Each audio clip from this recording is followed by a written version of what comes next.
Hello बच्चों। आज हम अपना जो पाठ पढ़ने वाले हैं वो हमारी कक्षा 10वीं का पाठ है, क्षितिज भाग 2 का। और ये पाठ जो है महावीर प्रसाद द्विवेदी जी द्वारा लिखा गया है। और इस पाठ का नाम है स्त्री शिक्षा के विरोधी कुतर्कों का खंडन। ये जो पाठ है बच्चों, इसमें स्त्री शिक्षा के बारे में बताया गया है। इस पाठ के सार को शुरू करने से पहले मैं आपको महावीर प्रसाद द्विवेदी जी के जीवन परिचय के बारे में बताती हूँ। उसके बाद इसके पाठ प्रवेश को और पाठ के सार को बताऊंगी।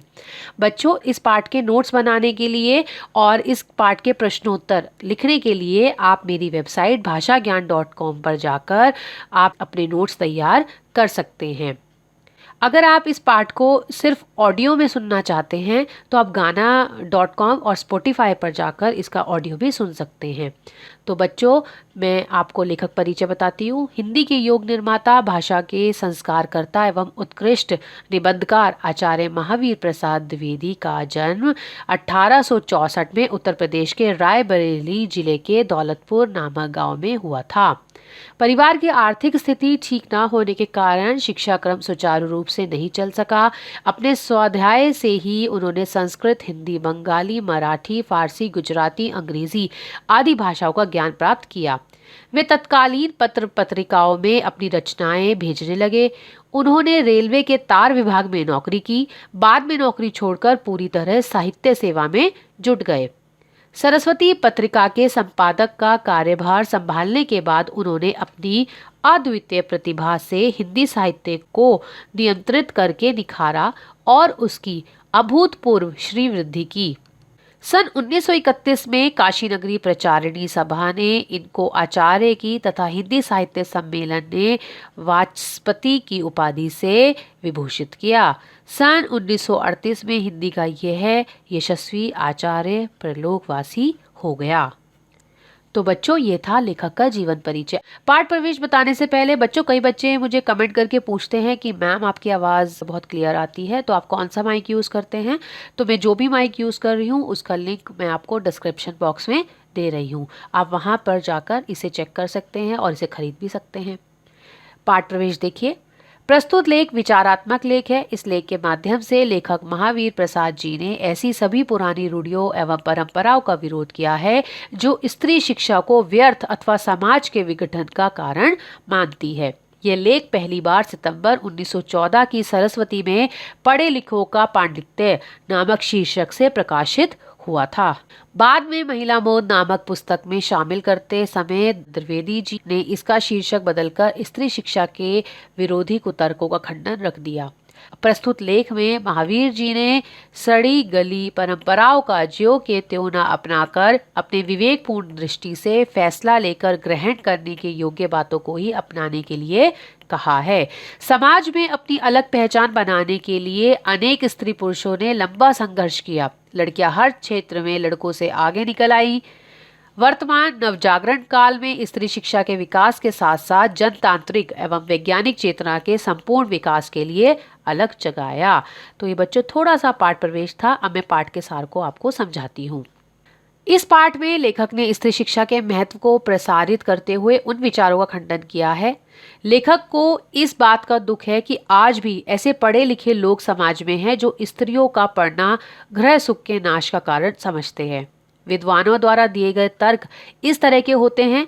संस्कृत के नाटकों में पढ़ी लिखी या कुलीन स्त्रियों को गवारों की भाषा का प्रयोग करते दिखाया गया है।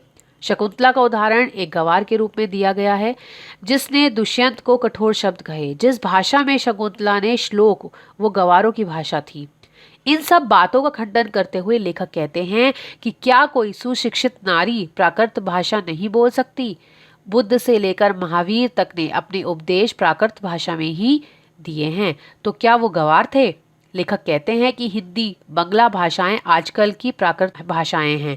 जिस तरह हम इस जमाने की हिंदी, बांग्ला भाषाएं पढ़कर शिक्षित हो सकते हैं, उसी तरह उस जमाने में यह अधिकार प्राकृत को हासिल था। फिर भी प्राकृत बोलने अनपढ़ होने का सबूत है, यह बात नहीं मानी जा सकती। जिस समय नाट्य शास्त्रियों ने नाट्य संबंधी नियम बनाए थे उस समय सर्वसाधारण की भाषा संस्कृत नहीं थी, इसलिए उन्होंने उनकी भाषा संस्कृत और अन्य लोगों और स्त्रियों की भाषा प्राकृत कर दिया। लेखक तर्क देते हुए कहते हैं कि शास्त्रों में बड़े बड़े विद्वानों की चर्चा मिलती है, किंतु उनके सीखने संबंधी पुस्तक या पांडुलिपि नहीं मिलती। उसी प्रकार प्राचीन समय में नारी विद्यालय की जानकारी नहीं मिलती, तो इसका अर्थ यह तो नहीं लगा सकते कि सारी स्त्रियां गंवार थी। लेखक प्राचीन काल की अनेक शिक्षित स्त्रियों जैसे शीला, विद्या के उदाहरण देते हुए उनको शिक्षित होने की बात को प्रमाणित करते हैं। वे कहते हैं कि जब प्राचीन काल में स्त्रियों को नाच गान, फूल चुनने, हार बनाने की आज़ादी थी, तब यह मत कैसे दिया जा सकता है कि उन्हें शिक्षा नहीं दी जाती थी। लेखक कहते हैं कि मान लीजिए प्राचीन समय में एक भी स्त्री शिक्षित नहीं थी, सब अनपढ़ थी, उन्हें पढ़ाने की आवश्यकता ना समझी गई होगी, परंतु वर्तमान समय को देखते हुए उन्हें आवश्यक शिक्षित करना चाहिए। लेखक पिछड़े विचारधाराओं वाले विद्वानों से कहते हैं कि अब उन्हें अपनी पुरानी मान्यताओं में बदलाव लाना चाहिए। जो लोग स्त्रियों को शिक्षित करने के लिए पुराणों के हवाले मांगते हैं, उन्हें श्रीमद् भागवत दशम स्कंद के उत्तरार्ध का 53वां अध्याय पढ़ना चाहिए, जिसमें रुक्मणी हरण की कथा है। उसमें रुक्मणी ने एक लंबा चौड़ा पत्र लिखकर श्री कृष्ण को भेजा था, जो प्राकृत में नहीं था। वे सीता, शकुंतला आदि के प्रसंगों का उदाहरण देते हैं जो उन्होंने अपने पतियों से कहे थे। लेखक कहते हैं अनर्थ कभी नहीं पढ़ना चाहिए। शिक्षा बहुत व्यापक शब्द है, पढ़ना उसी के अंतर्गत आता है। आज की मांग है कि हम इन पिछड़ी मानसिकताओं की बातों से निकलकर सबको शिक्षित करने का प्रयास करें। प्राचीन मान्यताओं को आधार बनाकर स्त्रियों को शिक्षा से वंचित करना अनर्थ है। बच्चों, तो इसमें देखो आपको क्या सीखने को मिला कि हमें शिक्षा पर जोर देना चाहिए और स्त्री शिक्षा पर पुरजोर देना चाहिए। स्त्री यदि शिक्षित होगी तो हमारा समाज शिक्षित होगा, हमारा परिवार शिक्षित होगा। बच्चों, ये पाठ आपको समझ में आया? मुझे कमेंट करके ज़रूर बताएं। धन्यवाद।